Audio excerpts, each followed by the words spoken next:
नमस्कार, welcome to all of you interest band और मैं हूं रुस्तम कुमार। तो आज के दिन में जो बांग्लादेश में हो रहा है वो काफ़ी चिंताजनक है और जिस तरह से वहाँ स्टेटमेंट निकल के आ रही हैं, पहले तो ये सब चीज़ें जो है नॉर्मल थी, लेकिन अब जो चीज़ें हैं वो ऑफिशियल हो चुकी हैं कि बांग्लादेश की तरफ से जो है जिस तरह से बांग्लादेश में हालात चल रहे हैं उस चीज़ को देख कर जो आरएसएस एंड इंडियन गवर्नमेंट की तरफ से एक स्टेटमेंट जारी किया गया था। पहले तो इंडियन गवर्नमेंट की तरफ से स्टेटमेंट जारी किया गया था, उसके बाद जो है जिस तरह से बांग्लादेश की तरफ से ऑफिशियल जवाब आया उसको देखकर यही लगता है कि बांग्लादेश में हालात जो है वो ठीक नहीं होने वाले हैं और वहाँ के हिंदुओं की हालत जो है लगातार ख़राब ही होती चली जाएगी। तो ये चीज़ को देखकर जो है आरएसएस की तरफ से जो है एक बयान सामने आया था कि हमें जो है ग्लोबल सपोर्ट इकट्ठा करना चाहिए ताकि हम वहाँ के हिंदुओं की माइनॉरिटीज़ की जो है रक्षा कर सकें। तो देखिए ये जो है काफ़ी बड़ी बिग स्टेटमेंट थी आरएसएस की तरफ से। जिस तरह से वहाँ से वीडियो सामने आती गई, रिपोर्ट सामने आती गई, न्यूज़ सामने आती गई और खुलासे होते गए कि इस तरह से रिलीजियस माइनॉरिटीज़ को जो है वहाँ पे जो है अटैक किया जा रहा है, वहाँ पे उनको सेफ़ नहीं किया जा रहा है। देन इंडियन गवर्नमेंट की तरफ से बाहर काफ़ी कॉमन स्टेटमेंट सामने आता है कि Bangladesh must protect rights of all religious minorities. तो एक काफ़ी कॉमन सी स्टेटमेंट थी जिसके खिलाफ जो है बांग्लादेश की तरफ से एक ऐसा स्टेटमेंट निकल के आता है कि इंडियन को ऑफेंस करने की कोशिश करे। तो देखिए ऐसा नहीं है कि इंडिया ने ही स्टेटमेंट जारी किया था, उससे पहले डोनाल्ड ट्रंप का भी स्टेटमेंट जारी किया गया था। उसमें भी डोनाल्ड ट्रंप साफ बोलते दिखाई दिए थे कि बांग्लादेश में जो है रिलीजियस माइनॉरिटीज़ वो सेफ नहीं है। उस टाइम जो है बांग्लादेश के पास जो है इस स्टेटमेंट का कोई जवाब नहीं था। तो हमारे एडमी की तरफ से भी जवाब आया था कि India has taken serious notes of attacks against minorities.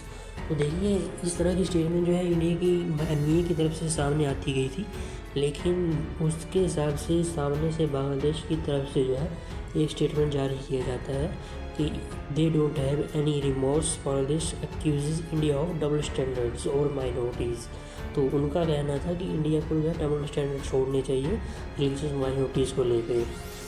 वहाँ के गवर्नमेंट की तरफ से बहुत बचकाना सा स्टेटमेंट सामने निकल के आता है कि Indian government and Indian news channel fake news spread कर रहे हैं बांग्लादेश को लेके। एंड वहाँ के लोगों का 60% लोगों का मानना है कि जो वहाँ बांग्लादेश में रिलीजियस माइनॉरिटीज़ हैं वो काफ़ी सेफ है एंड इस तरह से जो है वहाँ पे कोई भी रिलीजियस माइनॉरिटीज़ पे जो है टैक्स नहीं हो रही है। बांग्लादेश की गवर्नमेंट की स्टेटमेंट से एक तरफ, लेकिन हम सब जानते हैं कि बांग्लादेश में जो है इस टाइम जो है रिलीजियस माइनॉरिटीज़ जो है सेफ़ नहीं है। जिस तरह से वहाँ से वीडियोज़ सामने निकल के आ रही हैं, जिस तरह से वहाँ पे माइनॉरिटीज़ को अटैक किया जा रहा है, बहुत सारी दुनिया के सामने सच है। और अगर आपने देखा होगा कि रिसेंटली 2-4-5 दिन पहले जो है आईपीएल का ऑक्शन भी हुआ, तो उसमें जो है कोई भी बांग्लादेशी प्लेयर नहीं बिका।